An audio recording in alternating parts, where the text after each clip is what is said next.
प्राचीन काल में सत्यव्रत नाम के एक राजा राज करते थे। वह प्रतिदिन पूजा पाठ किया करते थे। उनके पास किसी भी चीज की कमी नहीं थी। वह धन दौलत से लेकर हर प्रकार की सुविधा से समृद्ध थे। हालांकि इसके बावजूद भी राजा की एक अभिलाषा थी जिसे वह पूर्ण की चाह रखते थे। दरअसल राजा सत्यव्रत को किसी प्रकार से स्वर्गलोक जाने की इच्छा थी। वह अपने जीवन में कम से कम एक बार स्वर्गलोक के सौंदर्य को देखना चाहते थे, लेकिन उन्हें इसका मार्ग नहीं पता था। इधर दूसरी तरफ ऋषि विश्वामित्र अपनी तपस्या के लिए घर से बाहर निकले। चलते चलते वह अपनी कुटिया से काफी आगे चले गए थे। काफी समय बीत गया लेकिन वह नहीं लौटे। इस कारण उनका परिवार भूख और प्यास से तड़प रहा था। राजा सत्यव्रत को जब यह पता चला तो उन्होंने ऋषि विश्वामित्र के परिवार के पालन पोषण की जिम्मेदारी ले ली। कुछ समय बाद जब मुनिवर लौटे तो वे अपने परिवार को कुशल देख काफी प्रसन्न हुए। उन्होंने पूछा कि उनकी अनुपस्थिति में किसने उनकी देखभाल की। इस पर ऋषि के परिवार वालों ने बताया कि राजा ने उनके पालन पोषण की जिम्मेदारी उठाई थी। यह सुनकर ऋषि विश्वामित्र तुरंत राजमहल पहुंचे और राजा से मुलाकात की। वहां पहुंचकर उन्होंने सबसे पहले महाराज को धन्यवाद कहा।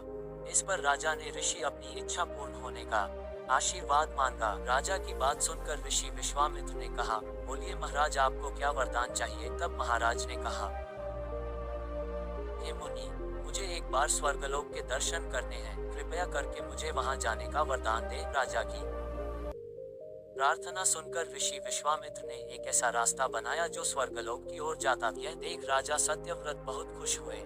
वह तुरंत उस रास्ते पर चल पड़े और स्वर्गलोक पहुंच गए। यहाँ पहुंचते ही इंद्रदेव ने उन्हें नीचे धक्का दे दिया, जिसके कारण वो सीधे धरती पर जा गिरे।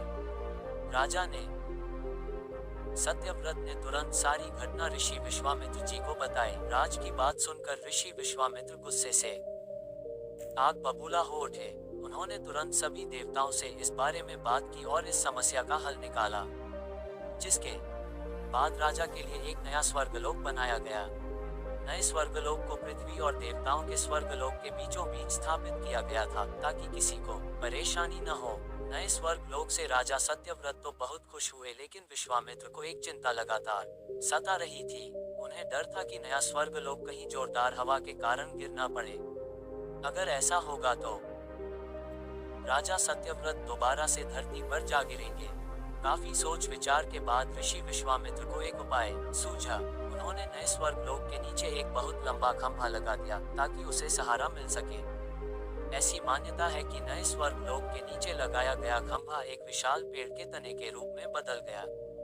यही नहीं, कुछ समय पश्चात जब राजा सत्यव्रत की मृत्यु हुई तो उनका सिर एक फल में तब्दील हो गया। सभी से इस खंभे को नारियल का पेड़ कहा जाने लगा, जबकि राजा का सिर नारियल के रूप में जाना गया। यही कारण है कि नारियल का पेड़ इतना लंबा होता है। इस कहानी से हमें ये सीख मिलती है कि अगर सच्चे मन से किसी की मदद करें तो हमारी हर ख्वाहिश पूरी हो सकती है। अगर वीडियो अच्छी लगी हो तो लाइक कीजिए, शेयर कीजिए। धन्यवाद।